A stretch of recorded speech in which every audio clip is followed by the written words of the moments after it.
ఇది తిరుపతిలోది, this yellow. అది నీకు ఒక పర్సన్ వచ్చి కట్టిండు అని చెప్పేసి నేను విన్నా, నిజమేనా? ఇదెవరు చెప్పినదా? నిజమేనా? ఎట్లా అది ఏందా మిస్టరీ ఏంది?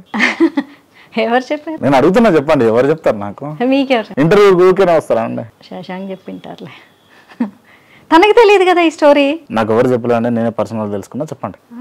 ఇది I just want to know. No, ఇది ఓన్లీ నా క్లోజెస్ట్ పీపుల్ కే తెలుసు. ఓకే, చెప్పండి. తిరుపతిలో కట్టారు, ఒక పర్సన్ వచ్చి తిరుమలలో కట్టారు, కొండ మీద. సో దర్శనం అయింది, దర్శనం అయిన తర్వాత బయటకు వచ్చాను. అలాగా బయటికి రాగానే అన్నమయ్య 14వ వారసులు అక్కడ పనిచేస్తున్నారు. సో ఆయన వచ్చారు, ఆయన కూడా పూజారి అనుకుంటాను. వచ్చారు, తాడు కట్టేశారు. అమ్మవారు చెప్పింది కళ్యాణ ప్రాప్తిరస్తు, ఈ ఇయర్ నీకు పెళ్ళైపోతుంది అన్నారు. ఏంటండి అంటే అమ్మవారు చెప్పమనిందమ్మా, నేను వెళ్తున్నా గుళ్ళోకి, టైం అయిందని చెప్పేసి వెళ్ళిపోయారు ఆయన. I was literally surprised. వచ్చారు, తాడు కట్టారు, అమ్మవారు చెప్పమని చెప్పింది, ఈ సంవత్సరం నీకు పెళ్ళైపోతుందని. What is this? That is not my wish. ఇది జనవరి 8th or 9th నేను వెళ్ళా టెంపుల్కి. అలా నేను షాక్లోనే ఉండిపోయాను. పోన్లే, మంచిదే కదా, వెంకటేశ్వర స్వామి తన ప్రియమైనటువంటి అన్నమయ్య వారసులతో పంపించారు కదా, ఆయన కోరిక అయినప్పుడు లెట్ ఇట్ బి అని చెప్పి అలా ఉంచేశాను. అప్పుడు మీతో ఎవరెవరు ఉన్నారు? పట్నాయక్ గారు ఉన్నారు? ఆర్పి గారు చెప్పారా? ఆర్పి గారు లేరు, ఆయన వేరే దర్శనంకి వెళ్ళినారు మార్నింగ్. నాకు ఆ టెంపుల్ స్టాఫ్ ఉన్నారు, ఆ టెంపుల్లో స్టాఫ్ ఉన్నారు.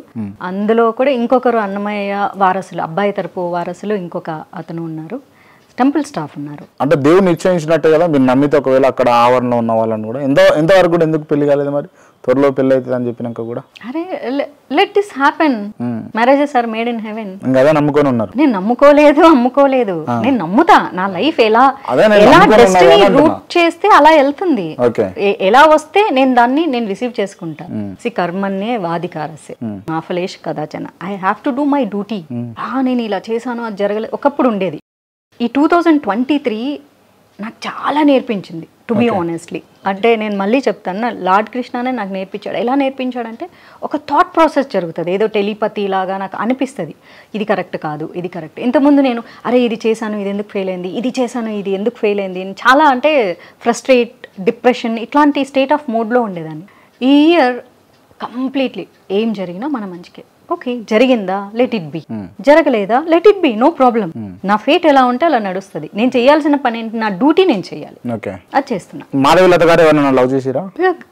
ప్రతి ఒక్కరికి ఉంటది గతం, అది అందరికీ తెలుసు. నేను పబ్లిక్లీ ఐ సెడ్, నేను చెప్పే కదా, మనం ఎవరు అంత ఎలాబరేటెడ్గా అవర్స్ టుగెదర్ ఇచ్చిన ఇంటర్వ్యూస్ కూడా జమానా కాలంలో ఉన్నాయి. సో కొత్తగా చెప్పాల్సిన అవసరం లేదు. దానివల్లనే ఇదంతా లైఫ్ అంతా ఇబ్బంది పాలు చేసుకున్నారు. No way, it is highly impossible, nothing like that. So దేనివల్ల నా జీవితాన్ని నేను పాడు చేసుకోలేదు, దేనివల్ల నా జీవితం నాశనం అయిపోలేదు. నా జీవితం నాశనం అయిపోతే ఈరోజు మీ ఇక్కడ కూర్చొని నేను మాట్లాడిండేదాన్ని కదా. అండ్ ఐ నెవర్ స్టేటెడ్ నా లైఫ్ నాశనం అయిపోయింది. నేను ఏమనుకుంటున్నా అంటే, మాధవీలత గారు అంటే ఒక మంచి సక్సెస్ఫుల్ పర్సన్ అయ్యి ఉంటే, ఇప్పుడు నాకు 3 months పట్టింది కదా, నాకు 1 year పట్టు ఉండాలి. Well, that's very good compliment, thank you. మీరే అన్నారు, what is the meaning of success? కామాలు ఉండవు, ఏమైనా ఫుల్ స్టాప్లు ఉండవు, కామాలు ఉంటాయని చెప్పేసి అయితే డైలాగ్ చెప్పాలని ఉన్నది. ఏమంటారు మీరు, చెప్పాలి. నో, మొన్న వరకు నేను కూడా సక్సెస్ అంటే మనం చాలా పెద్ద ఉన్నత స్థితికి వెళ్ళిపోవడం అనుకున్నా. కాదు, ఈరోజు మీరు ఇంటర్వ్యూ చేస్తున్నారు, ఇంటర్వ్యూ ఫినిష్ అయిపోగానే యువర్ వర్క్ ఈజ్ సక్సెస్ఫుల్. మీరు చేసే పనిని మీరు సక్సెస్ఫుల్గా ఫినిష్ చేశారు, అది మీరు యూజ్ చేస్తున్నారు అక్కడ. ఇట్ ఈస్ సక్సెస్, విజయవంతంగా పూర్తి చేశాము. ఫలితం నువ్వు ఆశించకు, ఇదే చెప్పాడు కృష్ణుడు, ఫలితం నేను ఇస్తాను నీకు, అది ఎప్పుడైనా ఇవ్వచ్చు. అది నా కర్మలో ఉంటే నాకు ఆ ఫలితం వస్తుంది, లేదంటే లేదు. సో నేను ఈ రోజు వరకు ఏ పని అటెంప్ట్ చేసినా సక్సెస్ఫుల్గా నేను ఫినిష్ చేశా. So that is my success. Growing too big సొసైటీలో అంటే అది ఇప్పుడు నేను చాలా సడన్గా టాల్ అయిపోయి, I no need to project myself, ఇంత టాల్ అయిపోయాను and I have too much of money.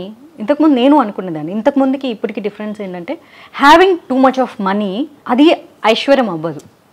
నువ్వు సంతోషంగా ఉన్నావా లేదా, నువ్వు ఆరోగ్యంగా ఉన్నావా లేదా, ఇవన్నీ కన్సిడరేషన్ తీసుకొని ఇప్పుడు నేను హ్యాపీగా ఉన్నాను. అంటే మీరు చెప్పారు కదా ఇప్పుడు ఇంతసేపు చెప్పిన ఆన్సర్లా, సక్సెస్ కాలేదు, ఐశ్వర్యవంతురాలు కాలేదు, లేకపోతే ఐశ్వర్య అంత గొప్ప హీరోయిన్ కాలేదు, లేకపోతే ఫలానా హీరోయిన్ అంతా కాలేదు, కార్ క్రియేట్ చేసుకున్న హీరోయిన్ కాలేకపోయారు కాబట్టి ఇటువంటి మాటలు మాట్లాడుతున్నారు. ఇప్పుడు సొసైటీలో మీలాగా మాట్లాడే వాళ్ళు చాలా మంది ఉంటారు. మీరు సక్సెస్ అయింటే ఇలా మాట్లాడే వాళ్ళు కాదు, సక్సెస్ కాలేదు కాబట్టి ఇలా మాట్లాడుతున్నారు.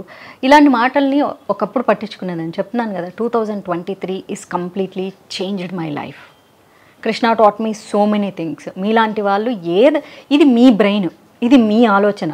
మీ ఆలోచనలోకి నేను దూరొచ్చి నో మీరు అలా ఆలోచించకూడదు, తప్పు కాదు, నేను ఐశ్వర్యరాయ్ అంత గొప్పగా ఎదిగిందంటే నేను ఇంకోలాగా మాట్లాడిండేదాన్ని ఎవరు ప్రిడిక్ట్ చేస్తారు? ఇది నా మెంటాలిటీ. నా తలరాత ఎలా ఉంటే నా తలరాత, నా డెస్టినీ ప్రకారం నేను ట్రావెల్ చేస్తాను. కానీ మీరు ఊహించుకుంటే నేను అయిపోను, అలాగే నేను ఊహించుకుంటే అయిపోను. నేను ఒక మంచి హీరోయిన్, స్టార్ హీరోయిన్ అవుదామని వచ్చాను. నాకున్న ఒక బెస్ట్ క్వాలిటీ ఏంటంటే I never ever compare with any one. నన్ను ఇంకొకరితో కంపేర్ చేసినా కూడా నాకు నచ్చదు. నేను ఐశ్వర్య అంత అవ్వాలి. ఇప్పుడు నన్ను చాలామంది టాలీవుడ్ కంగనా అంటే don't, my name is Madhavilatha, call me with that name because I hate comparisons. నేను పక్కోడి లైఫ్ చూసి నేను అలా అవ్వలేదు అనుకోను. That is my happiness and that is my success.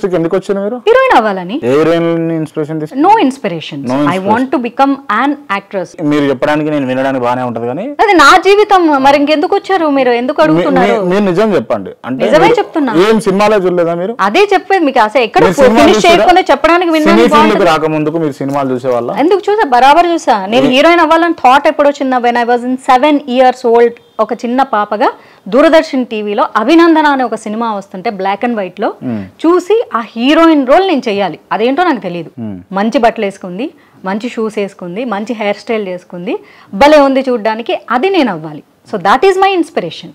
That was my inspiration. అంతే, నేను ఫిక్స్ అయ్యా, లాక్డ్. అందుకోసమే వచ్చారు మీరు సినీ ఇండస్ట్రీ. ఆశ అనేది ఎందుకు పుడుతుంది? ఏదో ఒకటి మనల్ని అలాగా అట్రాక్ట్ చేస్తుంది. దట్ అట్రాక్టెడ్ మూమెంట్ ఆ మూవీ నాకు ఇప్పటికీ my for ever favourite movie Abhinandan. ఎందుకంటే ఒక 7 years ఒక పాపని నన్ను ఇన్స్పైర్ చేసింది హీరోయిన్ అవ్వాలని. So I love that movie. ప్రతి ఒక్కరికి ఏదో ఒక ఆశ ఉంటది కదా.